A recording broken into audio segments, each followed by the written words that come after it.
anggota kelompok 9, Muhammad Imam Isyarki, Raihan Riza Muhammad, Syafina Salsabila. Sebelumnya, inilah perkembangan kurikulum di Indonesia.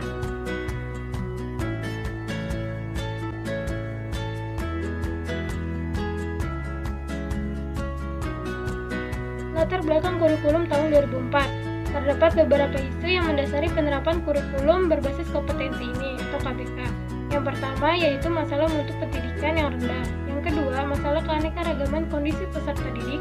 Yang ketiga, tantangan globalisasi. Yang keempat, tantangan sumber daya alam. Dan yang kelima, yaitu otonomi daerah Undang-Undang Nomor 22 Tahun 1999 dan Nomor 25 Tahun 2000 berimplikasi terhadap kebijaksanaan pengelolaan pendidikan dari yang bersifat sentralistik ke desentralistik. Penyebab latar belakang kurikulum tahun 2004. Yang pertama, masalah mutu pendidikan yang rendah. Penyebabnya yaitu pendidikan diselenggarakan untuk kepentingan penyelenggara, bukan untuk peserta didik. Pembelajaran diselenggarakan bersifat pemindahan isi atau content transmission. Tugas pengajar hanya sebagai penyampai pokok bahasa. Mutu pengajaran tidak jelas karena diukur hanya daya serap sesaat yang diungkap lewat proses penilaian hasil belajar siswa yang artifisial. Pengajaran tidak diarahkan kepada partisipatori total dari peserta didik, yang pada akhirnya dapat melekat sepenuhnya dalam diri peserta didik. Yang kedua, itu ada aspek afektif cenderung terabaikan. Yang ketiga, diskriminasi penguasaan. Wawasan terjadi akibat anggapan bahwa yang di pusat mengetahui segalanya dibandingkan dengan yang di cabang. Yang di cabang merasa lebih tahu dibandingkan yang di ranting, begitu seterusnya. Jadi, diskriminasi sistematis terjadi akibat pola pembelajaran yang subjektif-objektif. Dan yang keempat, pengajar selalu mereduksi teks yang ada dengan harapan tidak salah melangkah. Teks atau buku acuan dianggap segalanya jika telah menyampaikan isi buku acuan, maka dianggap sudah berhasil. Sebab latar belakang kurikulum 2004 yang kedua itu ada masalah keanekaragaman kondisi peserta didik. Nah, di sini ada dua penyebabnya. Yang pertama, setiap peserta didik adalah unik. Peserta didik mempunyai kelebihan dan kelemahan masing-masing. Oleh karena itu, proses penyeragaman dan penyamarataan akan membunuh keunikan peserta didik tersebut. Nah, yang kedua, usia anak merupakan usia yang paling kreatif dalam hidup manusia. Namun, dunia pendidikan sering tidak memberi kesempatan bagi anak-anak yang mempunyai kreativitas tersebut.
Selanjutnya kita akan membahas tentang kurikulum.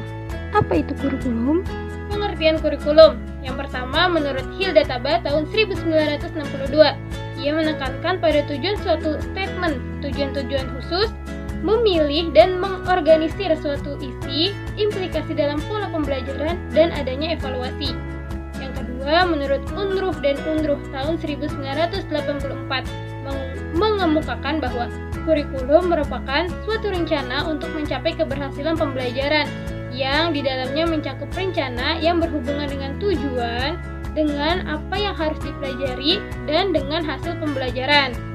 Yang ketiga itu menurut Undang-Undang Nomor 20 Tahun 2003 tentang Sistem Pendidikan Nasional pada pasal 1 ayat 19 menyebutkan bahwa kurikulum adalah seperangkat rencana dan pengaturan mengenai tujuan, isi, dan bahan pelajaran serta cara yang digunakan sebagai pedoman penyelenggaraan kegiatan pembelajaran untuk mencapai tujuan pendidikan tertentu. Apa itu kompetensi? Pengertian kompetensi. Yang pertama ada Vince dan Crankilton tahun 1999 pada halaman 220 mendefinisikan kompetensi sebagai penguasaan terhadap suatu tugas, keterampilan, sikap, dan apresiasi yang diperlukan untuk menunjang keberhasilan. Yang kedua itu ada menurut Robert tahun 2001 menyatakan bahwa kompetensi adalah kemampuan untuk melaksanakan suatu peran atau tugas, kemampuan mengintegrasi pengetahuan, keterampilan-keterampilan, sikap-sikap, dan nilai-nilai pribadi, dan kemampuan untuk membangun pengetahuan serta keterampilan yang didasarkan pada pengalaman dan pembelajaran yang dilakukan. Yang ketiga, berdasarkan SK Mendiknas nomor 045/U/2002 menyatakan bahwa kompetensi adalah seperangkat tindakan cerdas, penuh tanggung jawab yang dimiliki seseorang sebagai syarat untuk dianggap mampu oleh masyarakat dalam melaksanakan tugas-tugas di bidang pekerjaan tertentu. Selanjutnya kita akan membahas tentang kompetensi berbasis kurikulum. Pengertian kurikulum berbasis kompetensi.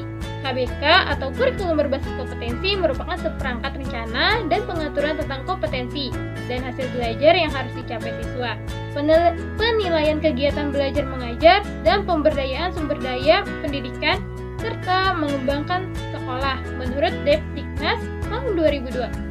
Menurut Hall tahun 1986 dalam Mulyasa menyatakan bahwa setiap peserta didik dapat mencapai tujuan pembelajaran secara optimal jika diberikan waktu yang cukup. Mulyasa 2002 halaman 41. Pendapat tersebut menunjukkan bahwa perhatian harus dicurahkan kepada waktu yang diperlukan untuk kegiatan belajar.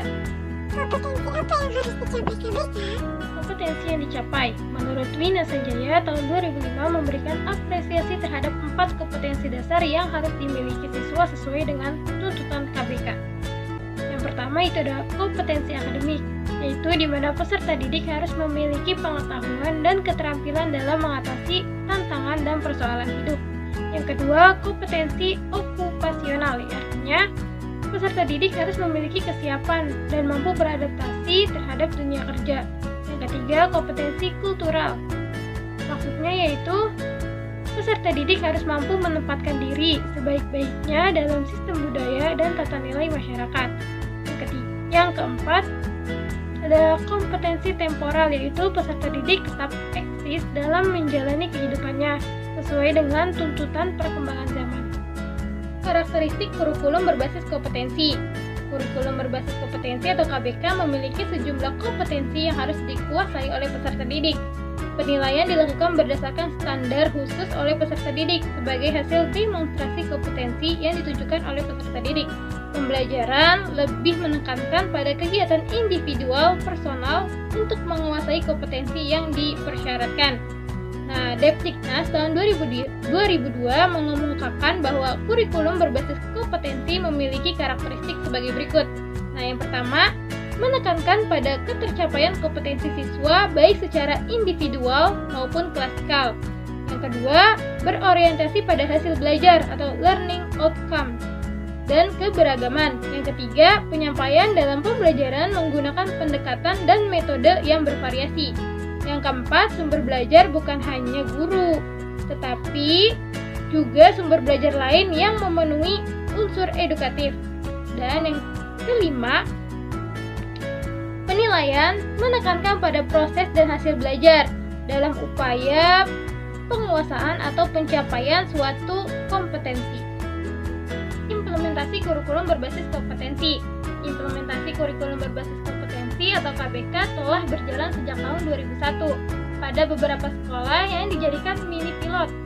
Implementasi KBK merupakan salah satu bagian penting untuk mendapatkan masukan dalam rangka penyempurnaan KBK baik dari aspek keterbacaan, keluasaan, kedalaman, dan keterlaksanaannya di lapangan. Implementasi yang telah dilakukan tersebut meliputi beberapa prinsip loh. Yang pertama, penilaian berbasis kelas. Yang kedua, kegiatan belajar mengajar. Yang ketiga, pengelolaan kurikulum berbasis sekolah. Keunggulan dan kelemahan KBK. Keunggulan kurikulum berbasis kompetensi. Mengembangkan kompetensi peserta didik pada setiap aspek mata pelajaran dan bukan pada penekanan penguasaan konten mata pelajaran itu sendiri. KBK bersifat alamiah, konstekstual karena berangkat, berfokus, dan bermuara pada hakikat peserta didik untuk mengembangkan berbagai kompetensi sesuai dengan potensinya masing-masing. Kurikulum berbasis kompetensi atau KBK boleh jadi mendasari pengembangan kemampuan-kemampuan lain, mengembangkan pembelajaran yang berpusat pada peserta didik atau siswa, atau student oriented. Guru diberikan kewenangan untuk menyusun silabus yang disesuaikan dengan situasi dan kondisi di sekolah daerah masing-masing sesuai mata pelajaran yang diajarkan. Bentuk pelaporan hasil belajar yang memaparkan setiap aspek dari suatu mata pelajaran memudahkan evaluasi dan perbaikan terhadap kekurangan peserta didik dalam kegiatan pembelajaran.